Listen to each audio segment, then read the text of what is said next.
पश्चिम बंगाल में जो चल रहा है उससे शिंदे सबसे ज्यादा बेचैन है। क्यों बेचैन है ये हम आपको अपनी पिछली स्पेशल रिपोर्ट में बता भी चुके हैं। अगर अभी तक नहीं देखी है तो देख लीजिए, क्योंकि इस स्पेशल में तो हम आपको ये बता रहे हैं कि कैसे ऑपरेशन टाइगर बुरी तरह फेल हो गया है और कैसे शिंदे के सारे उद्धव की पार्टी को एक बार फिर तोड़ने की बीजेपी की कोशिश नाकाम हो गई है। और तो और ऑपरेशन टाइगर फेल होना कैसे शिंदे के लिए बहुत बुरी खबर है। इन सब पर चर्चा करने से पहले तो ये जानना ही जरूरी है कि क्या है ऑपरेशन टाइगर, और जब ये बीजेपी ही कर रही है तो इसे ऑपरेशन लोटस कहने के बजाय ऑपरेशन टाइगर क्यों कहा जा रहा है। तो इन्हीं सब पर आज हम अपनी इस स्पेशल रिपोर्ट में करने जा रहे हैं बात। नमस्कार, मैं हूं अंशिता। सबसे पहला सवाल ये कि आखिर क्या है ऑपरेशन टाइगर और ऑपरेशन टाइगर इसे क्यों कहा जा रहा है। आप जानते ही हैं कि नीतीश कुमार के तेवर बदले हुए हैं और उनके बदले हुए तेवर ने बीजेपी की चिंता बढ़ा दी है।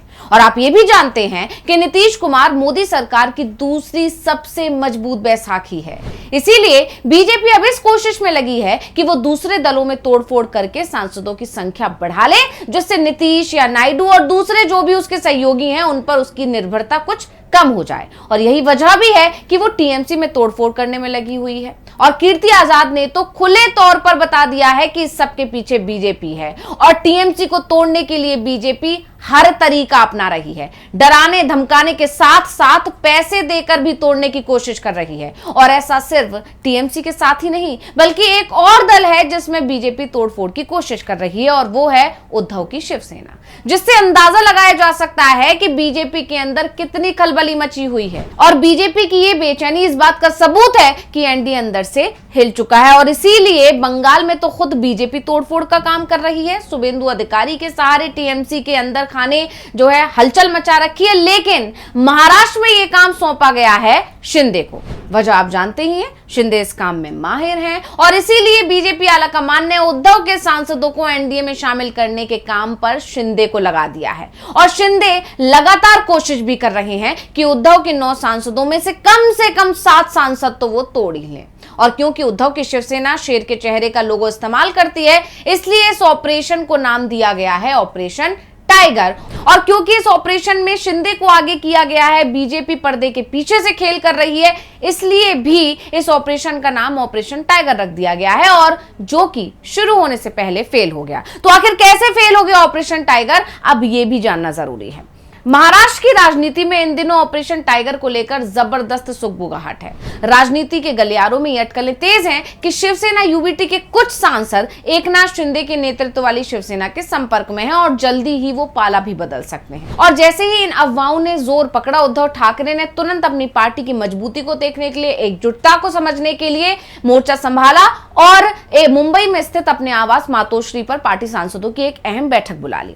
इस बैठक में पार्टी के कुल 9 में से 4 सांसद फिजिकली और 5 वर्चुअली यानी कि ऑनलाइन शामिल हुए। तो अब उन सांसदों के नाम भी आपको बता देते हैं जो इस बैठक में व्यक्तिगत रूप से मौजूद रहे और इसके अलावा वो जो वर्चुअली मौजूद रहे। तो इस बैठक में अरविंद सावंत, अनिल देसाई, संजय दीना पाटिल और राजा भाऊ वाजे व्यक्तिगत रूप से मौजूद थे। इनके अलावा ओमराजे निम्बालकर, भाऊ साहब बागचोरे, नागेश अष्टीकर, संजय जाधव और संजय देशमुख ने वर्चुअली माध्यम से बैठक में भाग लिया। और खबर अब यह भी आ रही है कि जो लोग इस बैठक में, यानी कि जो सांसद इस बैठक में व्यक्तिगत रूप से शामिल नहीं हो सके थे, वो अगले 2 से 3 दिनों में उद्धव ठाकरे से मिलने मातोश्री भी जाने वाले हैं। और इस बैठक में उद्धव ठाकरे ने मौजूदा राजनीतिक घटनाक्रमों के बारे में अपने सांसदों को मार्गदर्शन दिया। और यह भी जानकारी मिली है कि अगले महीने सांसदों की एक और बैठक होगी। और इस सब के बारे में संजय राउत ने जानकारी दी और साथ ही शिंदे गुट के दावे को सिरे से खारिज करते हुए यूबीटी खेमे में अपनी एकजुटता का कड़ा संदेश दे दिया। पार्टी के नेता संजय राउत ने अपने आक्रामक अंदाज में एक बार फिर पलटवार किया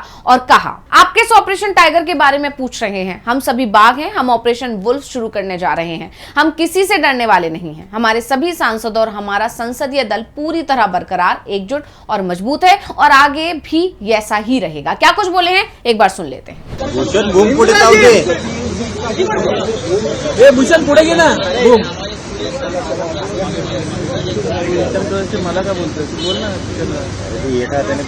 संजय राउत यहां अकेले नहीं थे, बल्कि उनके सुर में सुर मिलाते हुए बैठक के बाद पार्टी सांसद अनिल देसाई ने भी टूट की खबरों को बेबुनियाद बता दिया। उन्होंने स्पष्ट किया कि ये कोई आपातकालीन बैठक नहीं थी, बल्कि एक नियमित चर्चा थी।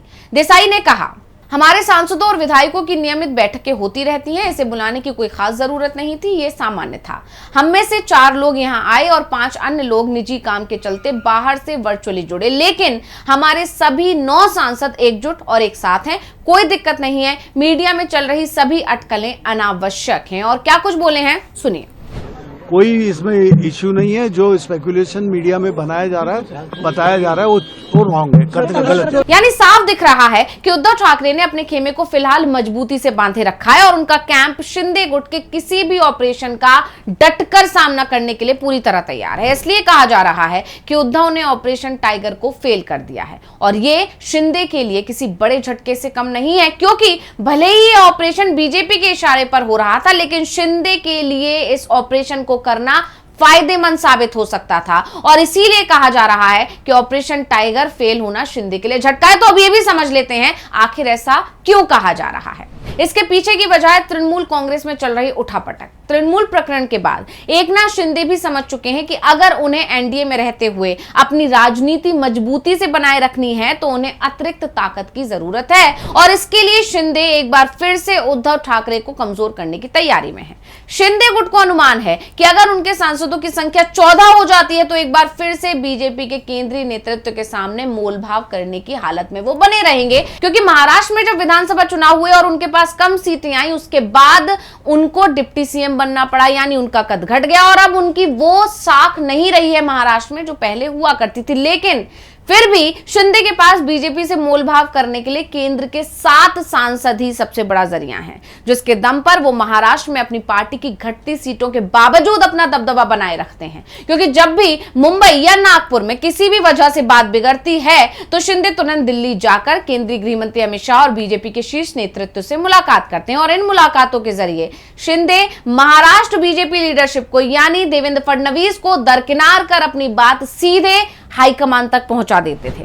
और क्योंकि शिंदे के पास 7 सांसद हैं, ऐसे में बीजेपी नेतृत्व भी संसद में 7 सांसदों के समर्थन के बदले उन्हें पूरा तवज्जो देता है। लेकिन टीएमसी में टूट के बाद यह समीकरण पूरी तरह बदल सकता है और इसीलिए बीजेपी आलाकमान के इशारे पर शिंदे भी काम पर लग गए थे, क्योंकि इसमें उनका अपना फायदा है। लेकिन शिंदे और बीजेपी दोनों का सपना चकनाचूर हो गया है, क्योंकि इस बार उद्धव की पकड़ अपनी पार्टी पर बहुत मजबूत है और अब पार्टी नहीं टूट रही है तो शिंदे के सांसद भी नहीं बढ़ रहे हैं। इसलिए ऑपरेशन टाइगर का फेल होना शिंदे के लिए झटका है और बीजेपी के लिए तो झटका है ही। तो स्पेशल रिपोर्ट आपको कैसी लगी हमें कमेंट करके अपनी राय जरूर दीजिएगा। इसी के साथ मुझे दीजिए इजाजत। देखते रहिए डीवी लाइव। नमस्कार।